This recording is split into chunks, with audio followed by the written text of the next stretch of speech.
So I thought I would do a little post-mortem on my recent recording marathon. I produced a bunch of videos to not as performances, but as more or less practice on guitar. Thought I'd display them on YouTube.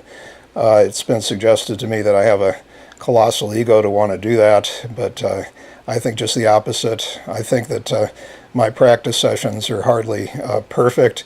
They're not performances. Were I a professional rather than an amateur, I would be more concerned about making mistakes.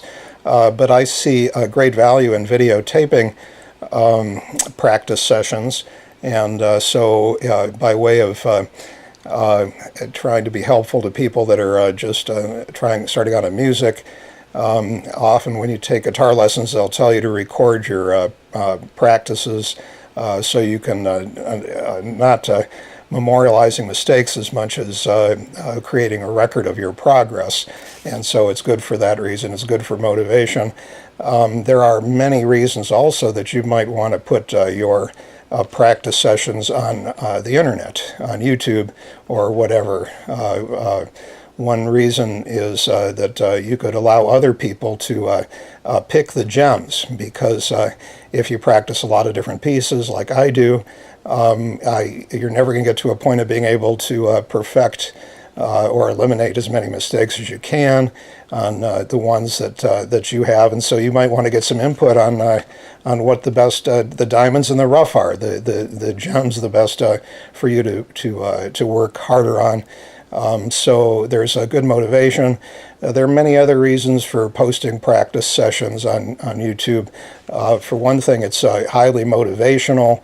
And not only that, I've managed to motivate myself to worry about things such as camera placement and how to use video editing software. I've become quite proficient at working through some of the nuance and Shotcut, the open source video editing program. Very easy to use and not difficult.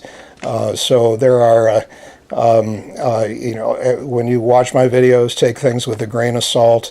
They're not supposed to be perfect, but some perhaps are better off than others, and some of them I think are destined to be quite good pieces if I work at those particular ones. So I hope this has been instructive, and I suggest to others, especially the amateur types, just ignore what the professionals might tell you, and if you want to post a video of something you've done that may have some mistakes by way of a practice session, just go ahead and do it, and so you'll get some input. Perhaps I'll give you some input. So good luck with your practice, and good luck with your videos that you want to upload on YouTube. Thanks. Bye. Oh, I'm back. I forgot to say that there's a couple other factors I didn't mention. For one thing, granted, mistakes and imperfect type practices can be distracting to folks, and so they have to have a bit of patience to be paying much attention. But from a personal standpoint, there's a little bit of spontaneity that comes from practice sessions. When you go over a piece 10,000 times, there is a potential for it losing its spark, its aesthetic pleasure to the person performing. So there's something to say for being at the stage of having to make mistakes. And don't think the professionals don't practice a lot. Do they lose something in the process? Well, anything is possible. And I don't mean to knock the pros. I give people credit that want to devote their lives to something like a performance in music.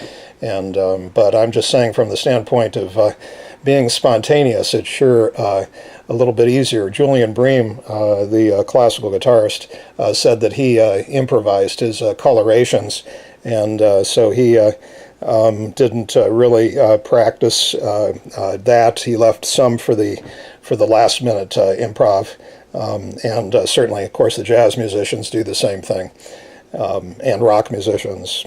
So Anyway, just wanted to add my 2 cents on that. Thanks, bye.